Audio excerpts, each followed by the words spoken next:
नमस्कार। आकाशवाणी चंडीगढ़ से प्रादेशिक समाचारों के साथ मैं निधि मुंजाल।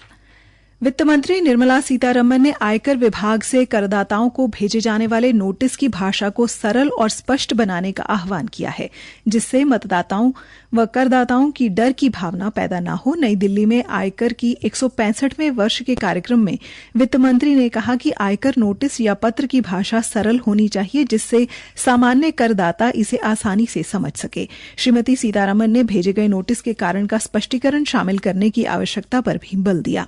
श्रीमती सीतारमण ने कहा कि आयकर विभाग को अपनी शक्तियों का विवेकपूर्ण उपयोग करना चाहिए ताकि व्यवसायों को परेशानी न हो।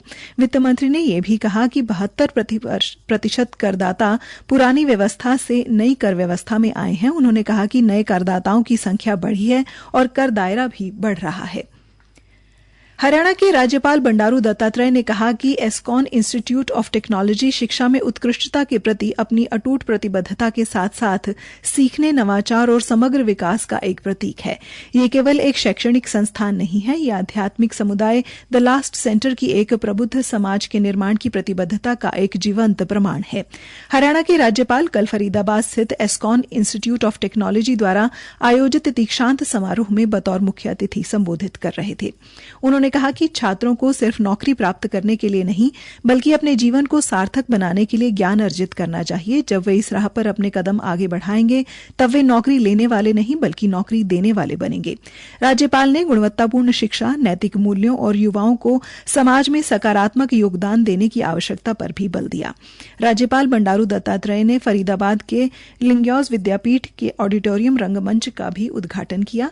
राज्यपाल ने उपस्थित छात्र छात्राओं को पढ़ाई के साथ अन्य सांस्कृतिक, कला व खेल से जुड़ी गतिविधियों में भी भाग लेने को कहा। उन्होंने सभी छात्र छात्राओं, शिक्षकों को ऑडिटोरियम के उद्घाटन पर बधाई व शुभकामनाएं भी दी। इस दौरान उन्होंने अनेक सांस्कृतिक कार्यक्रमों का आनंद भी लिया। हरियाणा खाद्य नागरिक आपूर्ति एवं उपभोक्ता मामले विभाग की अतिरिक्त मुख्य सचिव डॉक्टर सुमिता मिश्रा ने कल राज्य की सभी खरीद संस्थाओं, हरियाणा राज्य कृषि विपणन बोर्ड, कृषि एवं किसान कल्याण विभाग तथा भारतीय खाद्य निगम के प्रमुखों व राज्य के चावल मिल संगठनों के प्रधानों के साथ बैठक कर खरीद की फसलों की खरीद की तैयारियों का जायजा लिया। बैठक के दौरान फसलों की खरीद से संबंधित व्यवस्था जैसे लकड़ी की चौखट और बोरियों तथा भंडारण क्षमता, परिवहन से संबंधित विभिन्न मुद्दों पर चर्चा की गई। चावल मिलों के प्रधानों को आश्वासन दिया गया कि उन्हें आगामी खरीफ खरीद सीजन में किसी भी प्रकार की समस्या का सामना नहीं करना पड़ेगा। श्रीमती मिश्रा ने बताया कि राज्य के किसानों द्वारा कृषि एवं किसान कल्याण विभाग के मेरी फसल मेरा ब्यौरा पोर्टल पर उनकी फसलों के पंजीकरण उपरांत उनकी फसलों की खरीद व भुगतान से संबंधित पूर्ण कार्य ऑनलाइन ई खरीद पोर्टल के माध्यम से किया जाएगा। राज्य में केंद्रीय पूल में 1,52,000 टन तथा राज्य सरकार के पूल में सार्वजनिक वितरण प्रणाली के लिए 2,31,000 टन, कुल 3,83,000 टन बाजरे तथा लगभग 60 लाख टन धान की खरीद का लक्ष्य निर्धारित किया गया है।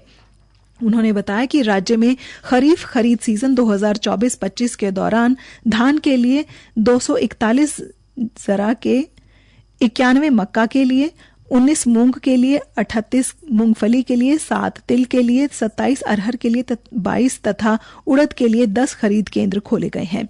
किसानों की सुविधा के लिए हरियाणा राज्य कृषि विपणन बोर्ड पंचकुला के कार्यालय में हेल्पलाइन नंबर 1800 180 2600 स्थापित किया गया है।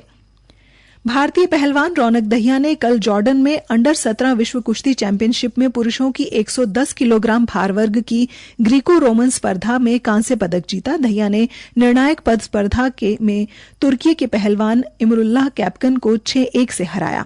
पहलवान साईनाथ परधी ने भी 51 किलोग्राम भार वर्ग में कांस्य पदक अपने नाम किया। इसके साथ भारत पुरुषों के ग्रीको रोमन श्रेणी में 2 पदक जीत चुका है। आम आदमी पार्टी के राष्ट्रीय महामंत्री डॉक्टर संदीप पाठक ने कल शाम कुरुक्षेत्र में कुरुक्षेत्र व अंबाला लोकसभा के कार्यकर्ताओं और पदाधिकारियों के साथ बैठक की। बैठक में प्रदेशाध्यक्ष डॉक्टर सुशील गुप्ता, वरिष्ठ प्रदेशाध्यक्ष अनुराग ढांडा भी मौजूद रहे। इसी के साथ ये समाचार बुलेटिन समाप्त हुआ। नमस्कार।